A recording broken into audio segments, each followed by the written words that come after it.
Welcome back to the Silent Tycoon. In part 1, you learned 4 rules, the law of invisible leverage, how billionaires borrow instead of earning. The rule of silent scale, why visibility is a tax. The asymmetric bet principle, how one good bet changes everything. And the network compounding law, why your income is the average of your 5 closest relationships. Those 4 rules will make you rich, but the next 3 rules, the ones I'm about to share with you, are what make you untouchable. These are the rules that separate millionaires from billionaires and billionaires from dynasties. Schools don't teach them, books rarely mention them, and most people will go their entire lives without ever learning them. But you're about to. The 5th rule is perhaps the most controversial. It's about taxes, Ari, and how the wealthy pay almost none of them. Legally, let me tell you a story. In 2007, Warren Buffett admitted publicly that he paid a lower tax rate than his secretary. Read that again. The second richest man in America paid proportionally less to the government than a woman earning $60,000 a year. This wasn't a scandal, it was the system working exactly as designed. Here is the truth nobody teaches in school. The tax code is not a punishment for earning money. It is a manual for how the government wants you to behave. Every deduction, every credit, every loophole is a signal from the state. Do this and we will reward you. The wealthy read that manual. The middle class does not. Ordinary people earn a salary which is taxed at the highest possible rate, sometimes 40% or more. Then they try to save what's left. Billionaires do the opposite. They earn through businesses, capital gains, and real estate.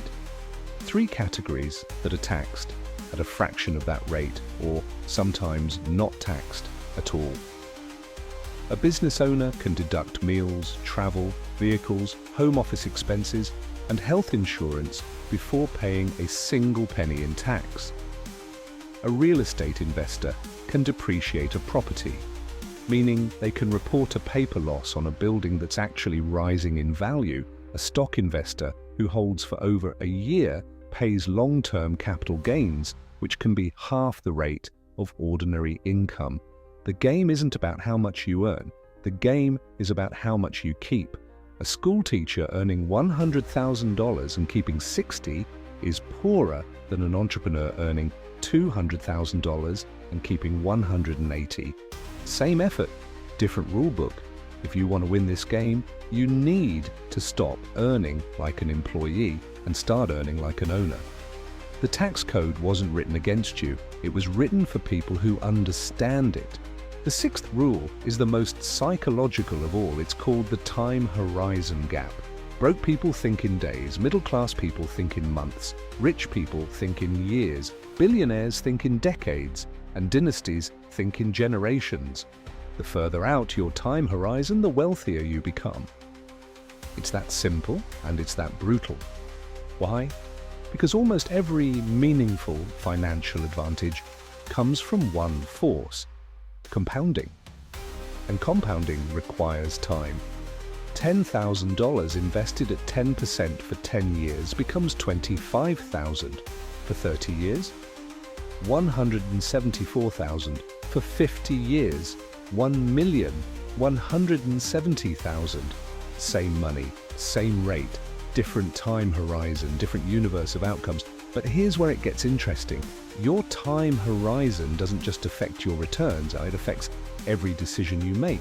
Someone thinking in days will sell a stock the moment it dips. Someone thinking in decades will hold through 3 recessions and retire rich. Someone thinking in days will take the highest paying job they can find today. Someone thinking in decades will take a lower paying job at a company with equity and upside. The reason billionaires seem to win so often is not because they're smarter, it's because they're playing a different game.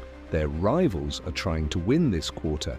They're trying to own the next 20 years. Jeff Bezos wrote in his very first letter to Amazon shareholders, that the company would not be profitable for a very long time because he was optimizing for the long term.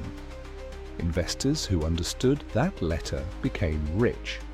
Investors who didn't sold their shares and watched the stock rise 10,000%. Here is the uncomfortable question you need to ask yourself. What is your time horizon? If it's shorter than 5 years, you are not building wealth. You are gambling. Wealth requires patience. And patience is the single most undervalued asset on earth. And now we arrive at the final rule, the most important of all. The rule that if you internalize nothing else from this video can still change the entire trajectory of your life. It's called the ownership principle. There are exactly 2 categories of people in any economy: people who own and people who work. These are not moral categories, they are structural ones.